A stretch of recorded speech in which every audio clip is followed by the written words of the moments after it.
I'm Teressa Raiford. I'm with Don't Shoot Portland. I'm out here in the city of Portland at Portland City Hall. Last night we occupied this space with tents and music to show artistic expression, to promote our humanity in support of the Black Lives Matter movement, and also to bring awareness to a collective bargaining agreement that's being signed here in the city of Portland that has a lot to do with our public safety and police accountability.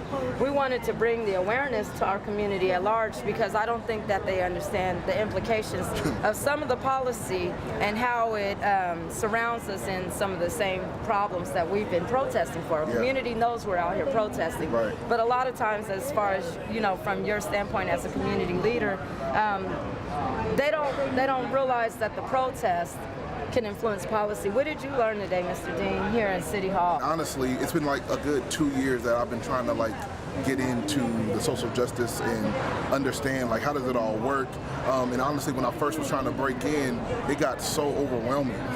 It's a lot of work. It's a lot of work, and there's a lot of things happening. And it's like, where do you start? Where do you commit? Where do you? And so I think, and then at the same time I was having a son, and life was changing. But now my son's 8 months old, and it's like, okay, this stuff matters. And I was talking to my wife, and it's like, babe, we kind of have to, all the life we got going on, we have to add this into our life for the rest of our life. This has to just become a part of your life. Future. It's what we invest in our children's future. Yes. Is what we're actually doing now. Yes, exactly. And so we can think about what's going to happen in the next year or two, but 30 years, 40 years from now, what is going to be the climate and the situation that my children have to live in, their children have to, what realities will they be living into? And we have to start working for that change now. And so to be here today, and even to hear about the work you guys have been doing, and how it does affect, because so many times in the community, we see what they say, hey, this was passed, this was done, and then we complain about it, but I don't think enough of us realize that we have the opportunity to get before it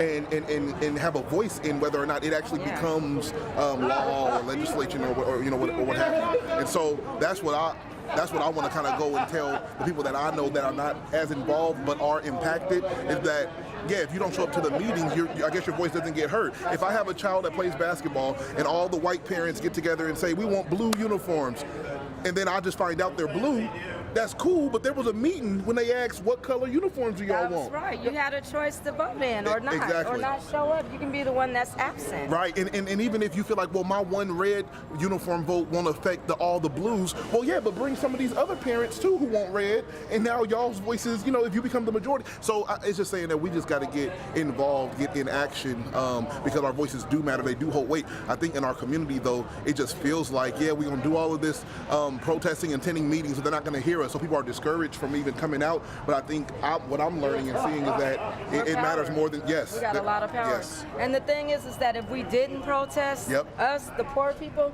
we wouldn't have a voice, because it costs money to have a voice in there. Ooh. Everybody in there is powerful, and it costs money to obtain power. Yes. But when you have a free speech opportunity and you have the freedom of expression, artistic expression, this is protected free speech. They can't even take it down unless we allow it. See, I wouldn't even have known that. Protected free speech matters. That's the only value that you have when you're trying to break down a system that's dominating your humanity, and that is a constitutional right. Yes. And part of the reason that we use protests to bring awareness to our community is because we want them to know you got constitutional rights. Like what's happening right now in your life, it don't have to be it. And so I just want to thank you for coming out here and I want for to being thank there with you us. because you've been out here, and I want to thank you and I love our appreciate community. you. We worth it. No, for sure. And I got your back. You know what I'm saying? I just want you to know that I got your back. I support you. I just went to an NAACP meeting. My first one was Saturday. An AMA coalition. I'm just trying to get, like I said, wherever us young, strong individuals can be and help y'all, because you don't got to fight this fight on your own. I know. And so I want to call the community to really get behind whichever organization is your flavor. Just get behind. Let's get to doing some work. Something right, because it's righteous work. You know, is. You're a holy man. You're a pastor, so you know the work. Yes, ma'am. You know the work. Yes, ma'am. And you know we got to walk it. My pastor tells me all the time. She say we pray on our feet. Wow. I'm from the African Methodist Episcopal Church. Okay. You know what I'm saying? Okay. So we pray on our feet. And so thank you for being out here praying on your feet with us. Yes, ma'am. Thank you so much. got it. Yeah.